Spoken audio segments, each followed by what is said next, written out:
Huh, how do you like them apples? Well, I got a little bit of light. I can't hardly see myself. I know it's kind of dingy in here. Little tiny, the ceiling fan has these little, not real bulbs, little bitty bulbs, like appliance-sized bulbs. It's very strange.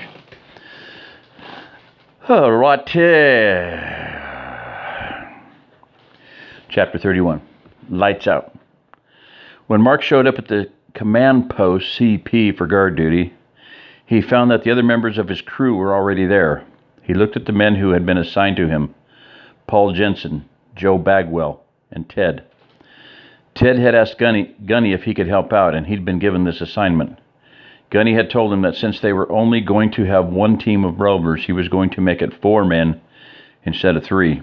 He also told Mark what he wanted them to do in case of trouble, since they hadn't gone through the training for roving guard duty. The men started making their rounds. Before the burst, the lights of San Antonio had hidden all but the brightest stars. Since then, the night sky had been as beautiful as Mark could ever remember.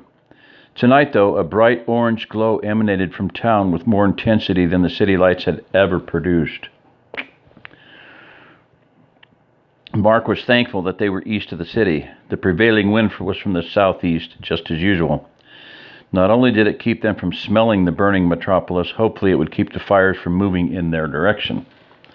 Mark occasionally had to remind the men to remain quiet. They walked through their community looking for any signs that something was amiss. As Gunny had instructed, Mark kept his group toward the front of the subdivision most of the time. The quiet gave him time to think.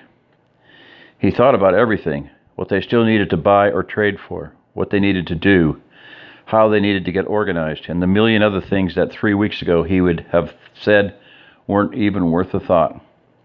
Now he wished he'd given more thought to what could have happened. His brother had tried to get him to prepare for Y2K. Mark had ignored him. Mike had spent a lot of money putting up food and other items in preparation for Teotwaki, the end of the world as we know it. It's the end of the world as we know it. That was what he'd called it. It stood for the end of the world as we know it. It hadn't happened. Y2K wasn't even a hiccup. But the spokesperson for FEMA said, those who prepared for Y2K were not the fools. So, yep. Let me see if, blah, blah, blah. That's not cool.